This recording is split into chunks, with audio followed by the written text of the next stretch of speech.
baseball's such a magical sport. People have been playing it for a long time, 1800s all the way till now. What made you decide to drop down? I think the drop down story is always so cool. Of course, Coach Freeborn, you do a great job on your podcast, but what's the drop down moment for you? It was the only way to keep a jersey on, honestly. So when I got to college at Seattle University, it was the first year coming back to the program, and the first year is Division One. So we had limited scholarships, and basically had to build a team from the ground up. So at the time, I was an infielder who could pitch, and then the year later, after that didn't go very well, I was a pitcher who could kind of like basically be the pinch hitter off the bench and whatnot. But like it really wasn't great there either. And so between my sophomore and junior year, we had attempted to drop down a few other guys, but they kind of approached me with, "Hey man, like if you want to keep playing, this is your option."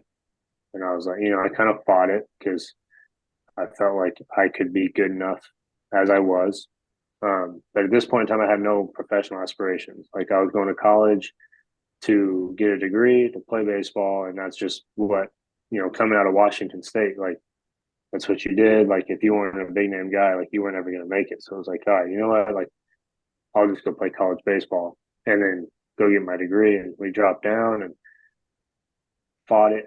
Once I bought in, spent hours by myself, kind of learning how to master it indoors, thrown to essentially a brick wall in Seattle because it's always raining, and it's basically I take it from I put like a big tape box on the wall and basically just tried found a spot that was comfortable with some flow of like a guy flipped me a double play ball, and I would just try and throw a strike at the moment, and then just slowly make that box smaller and smaller and smaller until it became essentially the like electrical outlet.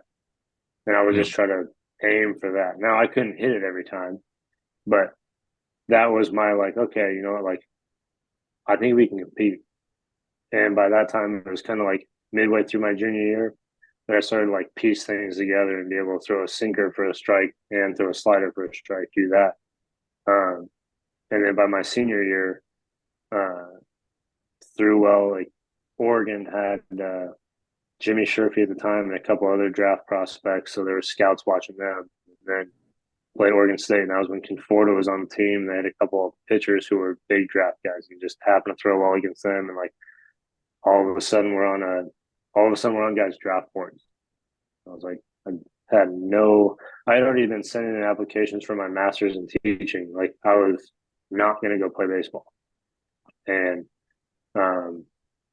go undrafted and go play in the Pecos League for a little bit, end up signing with the Padres, and then somehow 10 years later, after all of that, I guess 12 years later after the actual change, I finally hang him up and start coaching.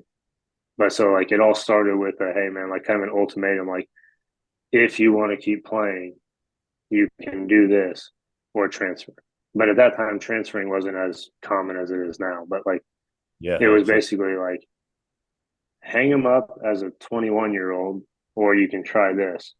And I was like, oh, well, screw it, I might as well. And then now, like as like I guess low key as that sounds, but that's kind of what happened. And then I just refused to fail there for a while, and just kept getting opportunities, succeed, get another opportunity, succeed, get another opportunity, succeed. But it just kept happening. It wasn't as easy as other stories that you hear, but you had to just keep going, and then finally in 2019 reached the ultimate goal of putting on a big league uniform. And like I'm noticing now, like I was always proud of it, but like I'm noticing now, especially talking to the guys that I have on the team, like I might talk about it a lot, but that's because I'm very proud of that, and I think they respect that. But it went from hey man, you could stop playing now to 11 years later, 12 years later, having these conversations, like